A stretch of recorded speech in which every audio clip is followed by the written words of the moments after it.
Welcome to Transformative Principal. I'm your host, Jethro Jones, and you can follow me on Twitter at Jethro Jones. One of the best pieces of feedback that I've gotten during the pandemic with the masterminds that I run is that principals are enjoying talking about instruction and not just talking about COVID rules and regulations. It's one of the great things that we get to do in the mastermind is focus on the things that really matter. And sometimes we try to focus on other things, on the distractions that take us away from our vision, but we're always able to come back because our whole goal is to help us get our schools to where they need to be. So I would love to have you in there. And if you've been listening to the podcast for a while, you've probably heard me talk about it before. You probably have questions. Just go to jethrojones.com/mastermind and let's set up a time to talk about it. That's jethrojones.com/mastermind and then click on schedule a call. I look forward to talking with you. Again, that's jethrojones.com/mastermind. This episode is brought to you by John Catt Educational, a professional development publisher serving as the global leader in combining both research and practice in all materials. Find timely PD publications to support yourself and your faculty by visiting them online at us.johncattbookshop.com. Great instruction gets students engaged. TeachFX equips teachers with the instructional strategies and job-embedded feedback they need to get students engaged in virtual or in-person classes. Learn more about TeachFX and get a special offer at teachfx.com/transformative principal.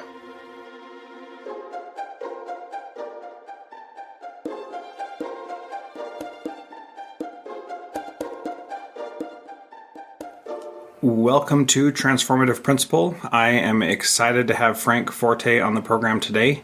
For 30 years, Frank has led projects and programs around the world for clients such as the U.S. Navy, Air Force and Army, NASA, CA, CSE, GTE, I don't even know what those are, and Mylan Pharmaceutical. He has worked across many different industries, including oil and gas, software, healthcare, and construction. He is the author of the book Agile Thinking, Demystified.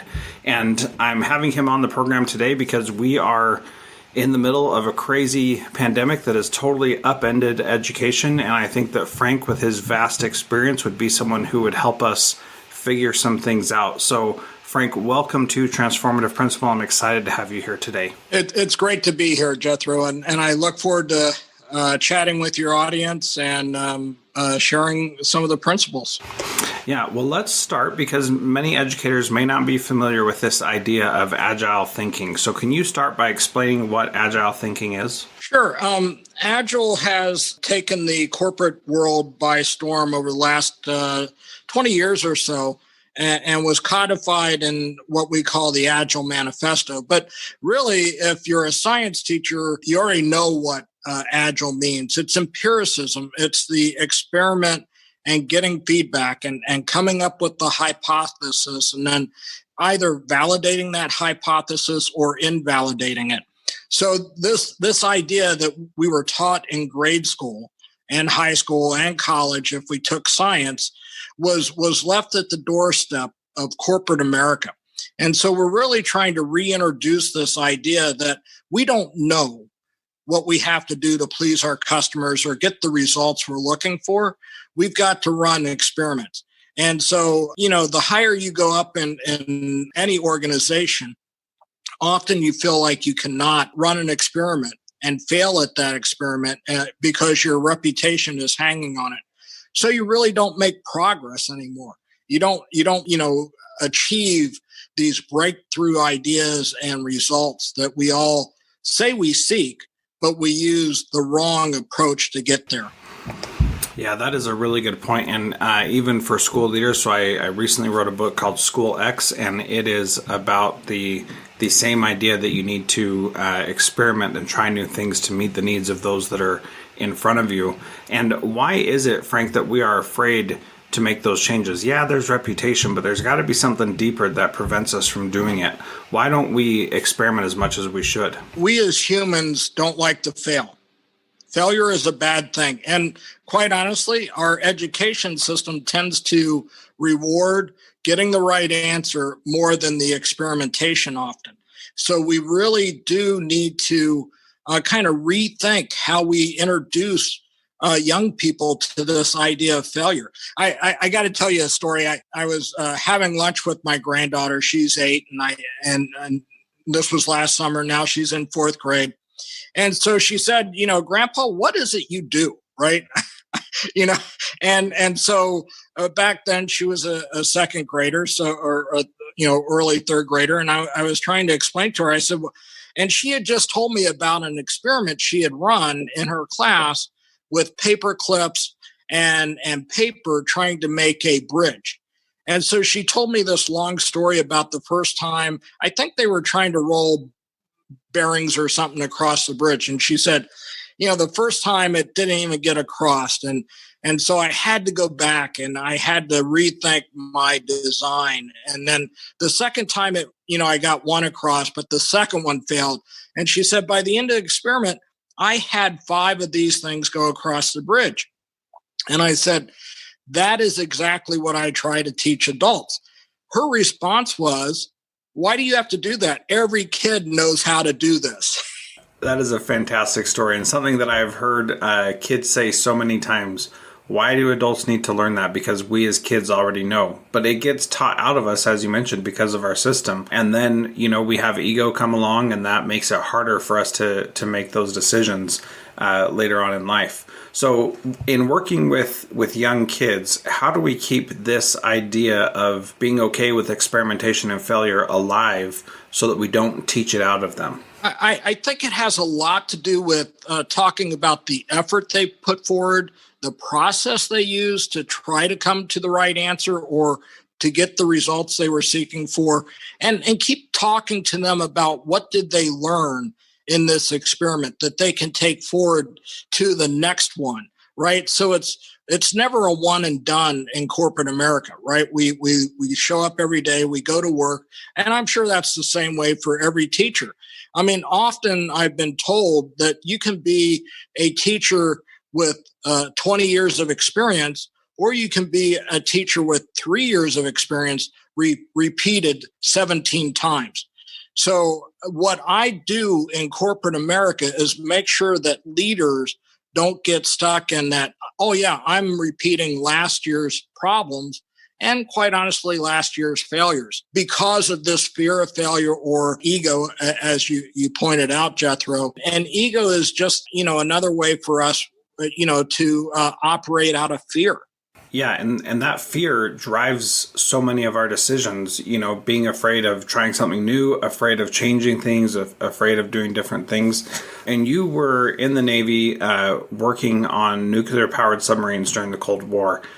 Talk about something that must have been a fearful experience, not knowing if you were going to, go out and blow someone up the very next day or not. And, there are lots of aspects to that. And so throughout your life, you've had to change and do things differently. And I'm not a project manager. I'm a school principal. So how does the Agile mentality have something to offer me as a school principal? I'll take your second part of your question first. One is experimentation. I'll go back to this, and I love that your audience, comes from the academic setting. And going back to that science lab, I didn't know what I was doing when I was running a science experiment. All I knew was the steps that the science teacher was instructing me, or the physics teacher when I got to college, right? So I didn't know what the outcome was supposed to be. All I knew is that there were some processes that I needed to follow and that I had learned some principles of science. Well, the challenge is we don't have many principles when it comes to idiosyncratic people, right? Each and every person is unique and different, which is awesome.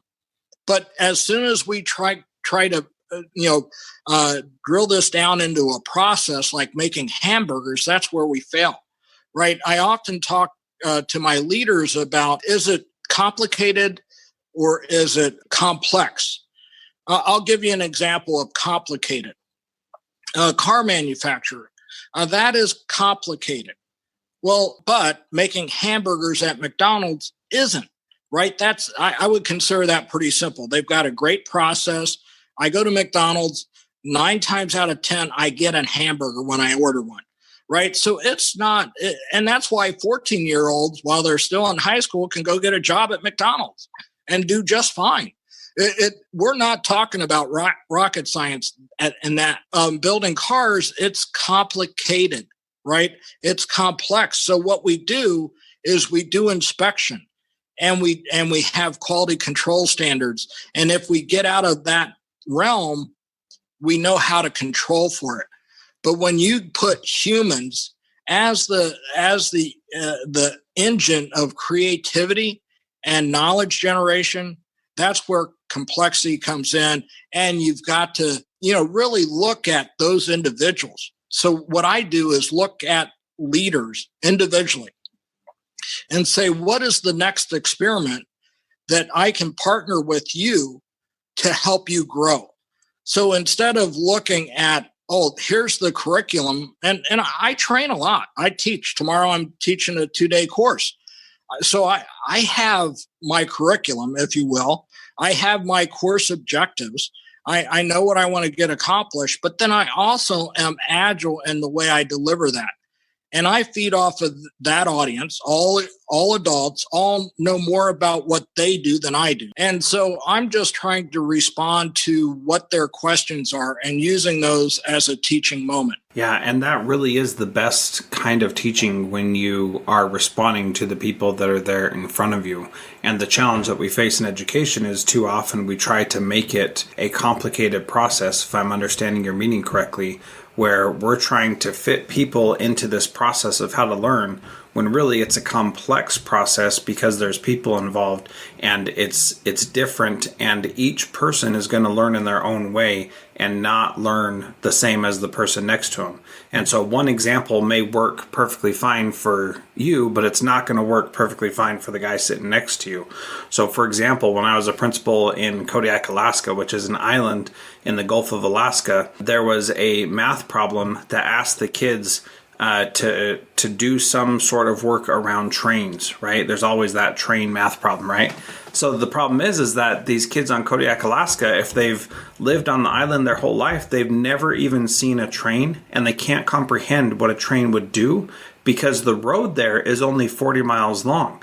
And so most of their transportation around to different parts of the island isn't even by car, it's by boat or flying. And so they would do much better with a plane or boat question, but would not do well with a train question because they just can't comprehend what that means because they have no experience to speak of as it relates to it. So just about everywhere else in the world, people have some experience with trains, but when you're on a small island, you certainly don't. And so being able to have that awareness and agility to make those changes in the moment as you're teaching is definitely super important. So I want to talk a little bit about changing things and how that's a challenging thing for any leader to do. And especially right now during the coronavirus, we're experiencing a ton of change that we're not prepared for at all. So can you talk about how you've seen these techniques successful and when you've seen them fail in trying to make change? Well, one of the clients I work with, and this is a very pertinent example, one of the clients I work with is responsible for, they're literally millions of 401ks and other types of retirement programs. And the CARES Act did a lot of things where people could take loans and withdrawals from their 401ks and retirement plans that never before would we have been allowed to do. Well, this firm had to respond very quickly to help those people get the money they needed to live, right? And so 2 years ago, when I went to work with this firm, their own account, they said they could not have done what they were able to do in 3 weeks if it had not been for the agile transformation they've gone through.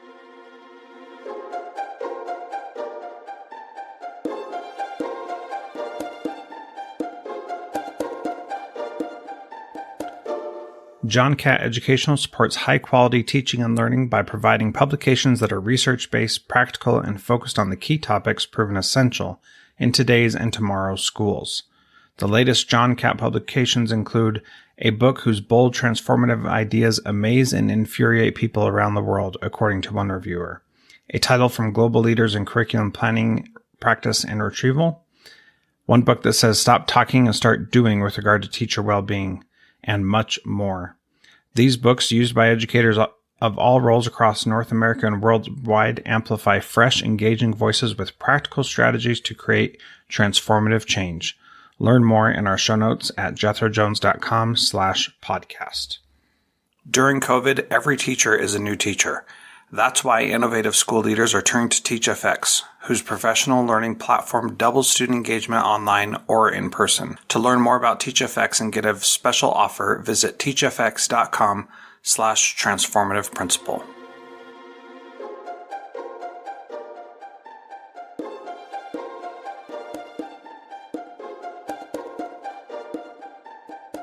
So to me, this is a huge validation. I've seen it over and over. Here's another example is there was a project I worked on and eye manufacturer. So eyewear. If you use glasses, you probably know this, one of these firms. And they were going to, when I first walked in there, they were using traditional plan-driven approach, which is the corollary to empiricism, right? I have a curriculum, I have a course plan. I'm going to run that course plan every year, over and over, and that's the approach we were taking. So I said, hey, you don't want to have people waiting a year and spending millions of dollars while they're waiting. Let me try this agile thing. So because of the compelling, the burning platform, if you will, if you read John Cotter's work on change, The Heart of Change is one of his foundational books out of Harvard. He talks about a sense of urgency has to be the first and foremost thing for you to be willing to try something else, for you to be willing to experiment. Now, a lot of people put themselves in a place where there's never going to be a sense of urgency. And I often say the people will change or the people will change, because eventually those customers, the customers of your product, will either, vote with their feet, or else they'll demand change. Especially, for you in the school system, it might be the superintendent or the board members or whoever, right? Will come in and say, hey, we've got to get better at X, Y, or Z.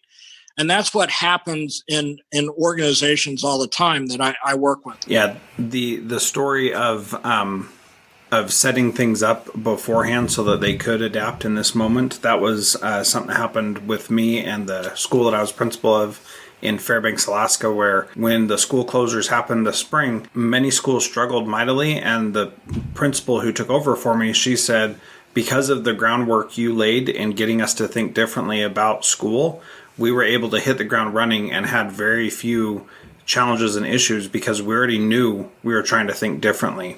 And I certainly wasn't at your level, Frank, but I was doing the best I could with what I got, and we certainly got to a point where we could be much more successful. So what are some of the failures that you've seen in people trying to make change but not having these skills in place? I think one of the biggest failures is they'll try once, and then I failed, and they're surprised by that. I often use Thomas Edison's quote where, he was asked, and the data varies, but he was asked, you failed 10,000 times before you created the light bulb. And he shot back. He said, no, I didn't fail 10,000 times. I figured out, 9,999 ways that didn't work. So we're working in a complex, ever-changing environment, especially when we are trying to create, as your audience is, trying to create knowledge workers, where I'm trying to coach them, where I'm trying to help them get better. I get the raw material in my input process that you and other educators produce. And so, quite honestly, my assessment is they're a lot more willing to experiment than a lot of our leaders today. Yeah, definitely. And they have to experiment because they're only dealing with people. They're not ever dealing with, a process on a assembly line, right? They're always dealing with the people that are in front of them, and those kids change year after year after year. So once we figure out some ways to make change, what comes next after being able to actually make change? Well, one of the things is you've got to build that change model. So you get introduced to, I'm going to use empiricism. I'm going to experiment. I'm going to be willing to change and pivot. And every day, literally, if a teacher teaches, 3 sections of the same course, they ought to have 3 retrospectives to say, hey, what went well? What can I do better? And, what do I want to keep? Because this speaks to being overwhelmed. If you try to change too much at a time and maybe just take away one thing from each class and work on that for the next week. So don't overwhelm. So what I see is people get all excited about this and, I'm on do it, but then they're overwhelmed by all the change. And so we need to have a process for those things that are not very important.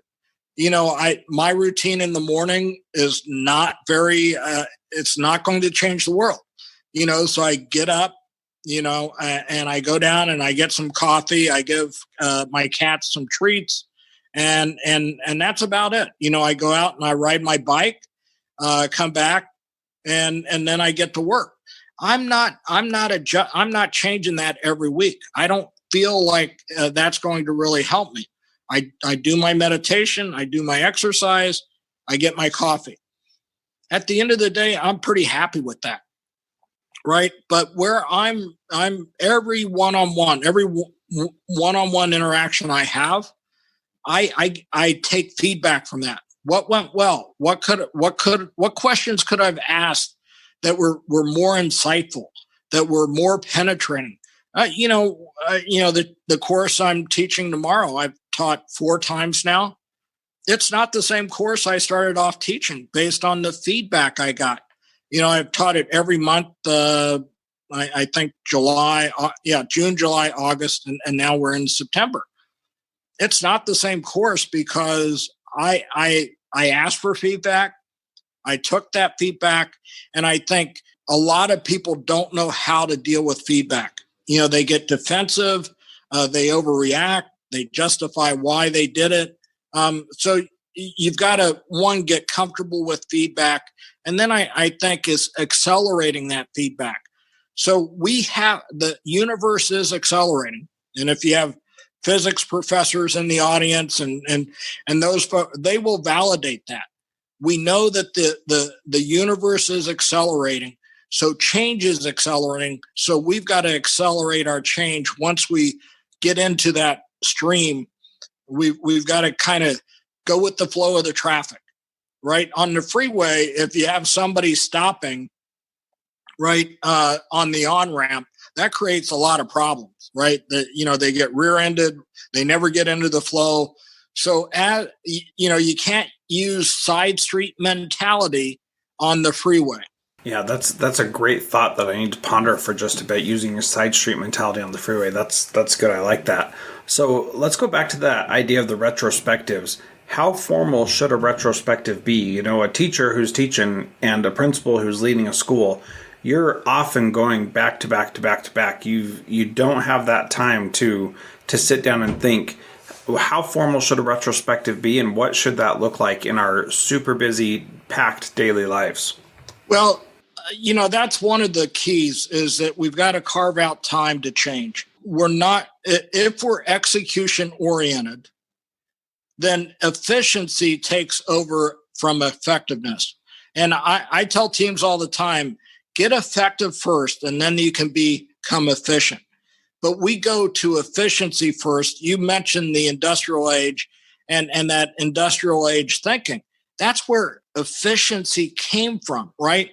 We were just making widgets. So the right thing to do is to make more widgets on your line. And if you did that, you got promoted. You got promoted to the line supervisor, then you got promoted to the plant supervisor, eventually right? So widget making is not what we do. We're in the knowledge age, and in order to be effective in that age, we've got to be effective, not efficient. I love that approach. I think that's totally right. It's hard to become effective when being efficient seems like it will solve so many of our problems. Because if I can just get these things done, then I can make time to work on becoming effective. Is that the right mindset? Or if not, why is it the wrong mindset? Well, it goes back to a growth versus fixed mindset. And there's a book called Mindset. If you haven't read it, I'd recommend it to your audience. But the idea is that the growth mindset is saying, I can always improve. The fixed mindset says, I already know everything I need to do. I just need to get more efficient at doing that. Then I'll have more time to do other things, right? So that's the dilemma that people in the fixed mindset end up with, is that they don't have time to experiment, right? Is they don't have time to grow because they think, quite honestly, they already know what the answer is. As I went through my educational career, it's easy. Arithmetic, you know what the right answer is. But by the time I got to differential equations and imaginary numbers, there's not necessarily a right answer. And then you look at quantum physics. You can only predict what the answer is going to be. And that's how our universe actually works. And we're just figuring that out because of the speed of change that we're experiencing. Yeah, I find that really interesting. I haven't heard fixed mindset being described that way, but it makes a lot of sense now that you've put it in that perspective. And I wonder, as we look at the changes that we are facing and the things that we need to accomplish, a big part of our job as principals is getting people to be able to move and change themselves and their practice. How do we get that to happen quickly so that they are... I think, as you mentioned before, most educators can get on board with this idea of treating failure as a learning opportunity and accepting the change. But how do we get that change to happen quick enough that we're not disadvantaging the kids who are in front of us now because we're unwilling to change fast enough to serve them? It doesn't do us any good if I'm a middle school teacher and I'll get to that change in 2 or 3 years. How do we make it so they feel the urgency to get to it now? I think, asking them as a principal, as a department leader, in that middle school, what are the questions you're asking them when you get to interact with them? Simply ask, what have you changed from last quarter to this quarter with your approach to engaging students? I think that is what the leader can do, is just ask the question, because change starts with awareness, right? So until you're aware that there's an opportunity for change or there's a need for change, there's no way that someone that is stuck inside, there's an old commercial, it's time to make the donuts. And it was, I think, a Dunkin' Donuts advertisement. And the guy, 3:00 in the morning, advertisement was, it's time to make the donuts again. And I think a lot of us get in that rut. There's an old sign in St. Louis that says, pick your rut carefully, because you're going to be in it for the next 3,000 miles. And so that's how we've kind of established our thinking. One is we tend to be overwhelmed by change, so we just shut down.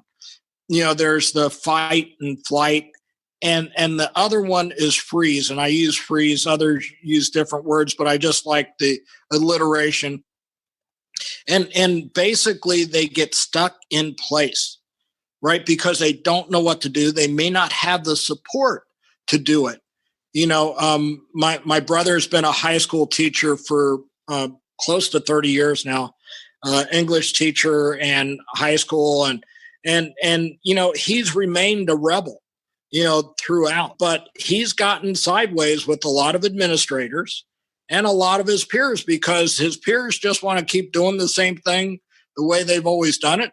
Administrators don't want to have, parents calling them up and complaining. So there's a lot of this that comes out is if you do want to change, be prepared to get some flack, I guess, and then ask for that support from your leaders. Yeah, as a principal who sought for change a lot, I have definitely experienced that flack, and it can be frustrating because you feel like sometimes you're crazy that you're the only one who wants to make those changes. But I maintain even still that it is worth the effort and it's worth the challenge because you really can impact kids' life for the better when you do that. So, Frank, the final question I ask is, what is one thing that a principal can do this week to be a transformative leader like you? I think if you haven't read Mindset, do that. Number 2, obviously, they're listening to this podcast. I think number 3 is go figure out what is on your backlog to go change. What's one thing, and make it small. Make it so small that maybe nobody else will notice except you. Maybe it's how you introduce yourself in the morning. Maybe it's how you close out the day. A trick that I use is checking in, right? So, getting emotional intelligence, and one of the foundational things is checking in. Ask your class how they're doing in this, coronavirus environment, right? Just ask them how they're doing and then listen. Show a little empathy, right? We probably all need a little bit more empathy right now. Yeah, I think that is fantastic. Frank, thank you so much for being part of Transformative Principal. Once again, the name of the book is Agile Thinking Demystified, and I encourage you to check that out. There's a link to that in the show notes at jethrojones.com/podcast. And once again, Frank, thank you for being part of Transformative Principal. Absolutely. Anytime, Jethro. Enjoyed it.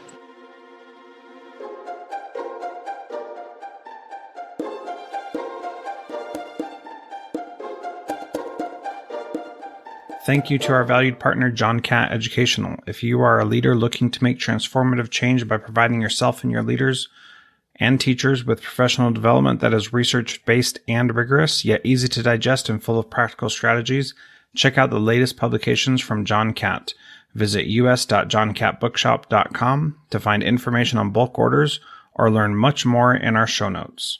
You can also use the code TRANSFORMATIVE to save a bundle at us.johncattbookshop.com. School principals across the country are using TeachFX's virtual PD and job-embedded feedback to boost student engagement during COVID. With TeachFX, teachers get 8 times more feedback and generate 144% more student engagement on average in a school year with no additional work for school leaders or teachers. To learn more about TeachFX and get a special offer, visit teachfx.com/transformativeprincipal.